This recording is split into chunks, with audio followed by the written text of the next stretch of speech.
So for this fly, I'm going to use this extremely odd looking bent hook because the shop that my local shop in Pocatello had these weird little bent hooks, and I'm like, I like the shape of that. And I always pinch my barbs. You guys know why you pinch barbs? The barb is not for the fish necessarily. The barb is for the other fishermen on the boat, or yourself if you're a bad caster. Which I qualify for the bad caster part. That's why I fish with a 10-foot rod too. It's not necessarily for me, but if you're fishing in a boat, it gives you an extra foot for the other people in the boat. Plus, I like the extra length, especially when I'm wading. So orange thread, advance it back. This one, I think I actually. What size is that? You know, I don't have the size on it, but I think it's a 2. If I were to guess, I would say 2. I have the size on the other ones, but they're really small. I think the next size up that I have a size on is a size 6. So I'm assuming it's a 2.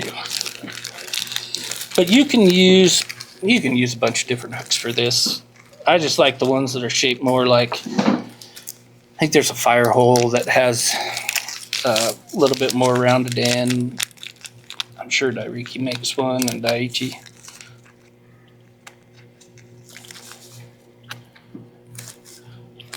So I usually put a little crystal flash out the back. Just a little flare.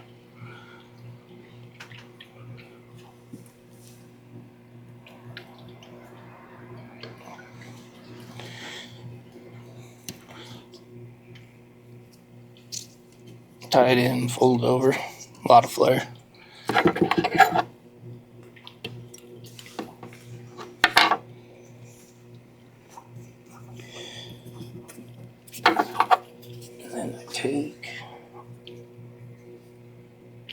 Do you notch your tails on your chubbies?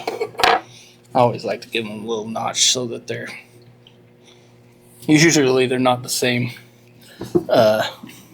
diameter, or like not the diameter, angle. So you fold over the foam. Hook makes it a little harder to measure out your foam, but I like a little tail hanging out the back to like represent that little body. And this is, I think, what they call a whammy foam from Snake River Fly. So you didn't laminate it yourself? I did not. So it has a little felt on the bottom. Yeah, and then it's brown foam on the top. And then I like to add this extra little piece, and this is like, what size is it? Thickness, 5 millimeter. 5 millimeter Semperfly. Like, the foam that they have is a little like sparser. It's not as dense as like craft store foam. It's an open cell foam. Yeah. So then I take this little fella down here, put my thread underneath, but you build up a segment in there so that it has the segments like salmon flies have in them. Give you a little brightness in there. I build a little bump back there to keep that stuff from moving forward. The material clips don't seem to want to hold 2 pieces of foam. So I'm doing another dubbing loop and advancing my thread to just in front of that little guy, a little bend. You can use any orange foam or any orange dubbing. This is a Club Dub Seal Sub from Snake River Fly. I like this one that's really bright and it has some oranges in it. Or not oranges, peaches.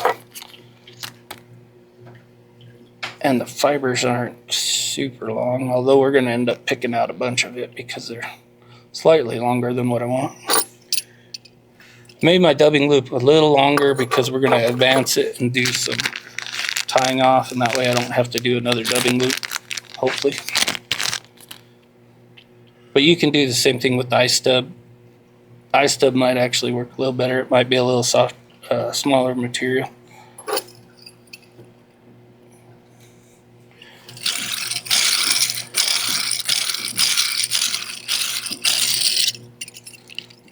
Spinning up another loop. And then just... So you have to lube those ball bearings in your dubbing tool? I never have. I've had this thing for probably 10, 15 years. I use it enough you would think that I would. So then we're just going to tie that off. And that's okay if there's that extra dubbing hanging out the front. The only thing it's going to do is maybe make it hard for you to wrap around. But we'll work with it. So then pull the foam back over. Make sure it doesn't twist on you. Do loose wraps to catch it. And then you can tighten it.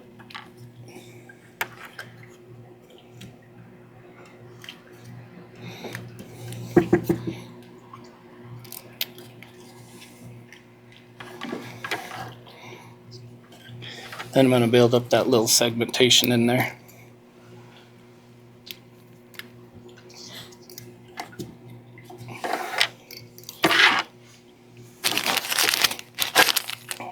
And we're going to put in some rubber legs.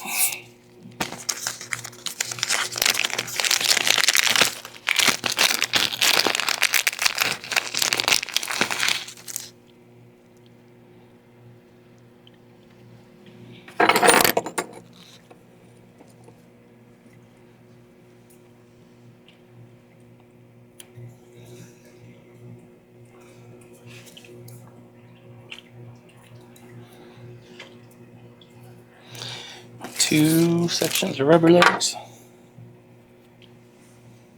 And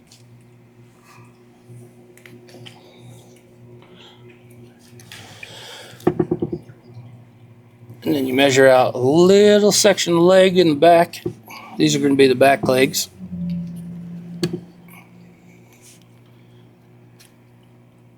Fold it over, measure out the same length, rubber legs in the front. Or on the side closest to me. And catch them in, and all this is doing is adding also to your segmentation.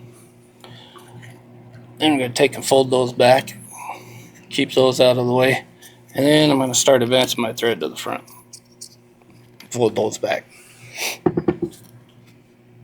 Take this, move it forward, keep wrapping your dubbing loop. And that looks like about where a good place to stop. Because you want to leave a little room for the head so you're not putting a bunch of material right up by the eye.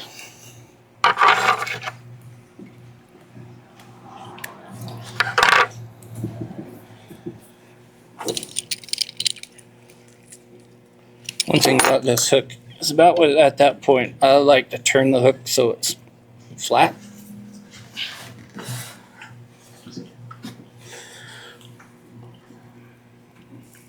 And I'm going to move the thread back to the foam. Pull it forward and make the head segmentation. And if you want to add a little extra material in here to make sure that the sucker floats, although between the two sections of foam and the wing we're going to put in, it floats better than any salmon fly I've ever seen. I've seen a couple. I tied a little different. That friend of mine from Georgia, he used a CDC wing, and I was supposed to give the flies to a buddy of mine, and I just kept them and fished them. So then I had to tie them and recreate them, and I think I got them right and gave them back to my buddy. But he used, like I say, he used CDC. So this is that predator fiber, but I really like the black dace because it's dark. Everybody uses a white wing. I don't necessarily like a white wing. It shows up really good, so you can tie it in that And you can use these as any kind of tip material, as any kind of wing you want. Like I use it on dry flies a lot as a wing. I'm not tying any today, but I use a little material, a little bit of it, and spread it, and you use it as a poly wing. And so I fold that back and make a little bump for it and pull the fibers back.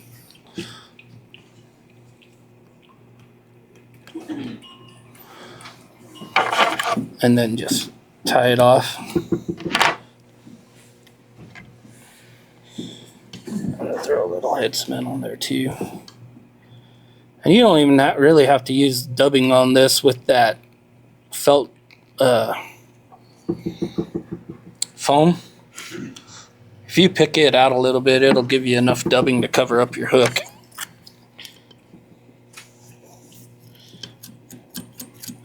I'm gonna pick that out a little bit, get rid of some of those materials, and then I'm gonna pull them out so that they're shorter like we did on that head on that streamer. Just make sure that you don't pull out all your fibers at once, then you'll be sad.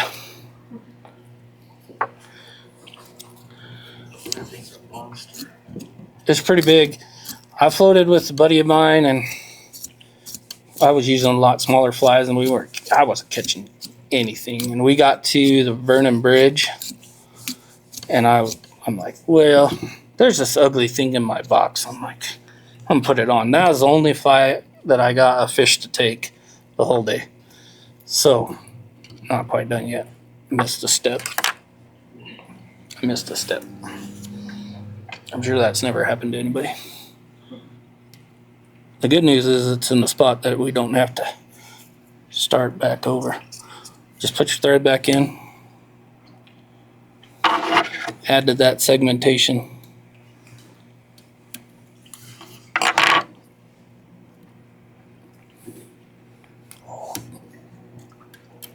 Hope your rubber legs don't break. No idea how I ended up there. So then fold the rubber legs over forward and tie them in there and capture them. Then if you didn't wrap them tight enough, you can pull the legs back so that we can add extra legs in there. I just kind of eyeball mine.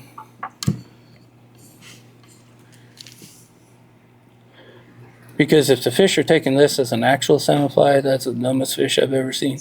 I think they're mostly just attracted to the size.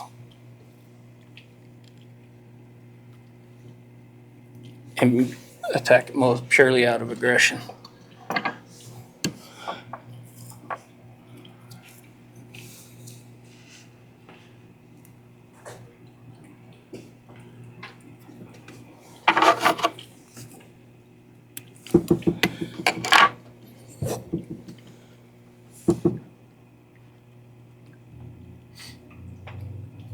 And I like to add a little head cement to these threads wraps just to kind of give them a little bit, maybe a little bit more shine.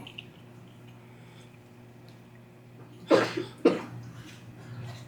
that wax thread's pretty shiny as it is, pretty bright.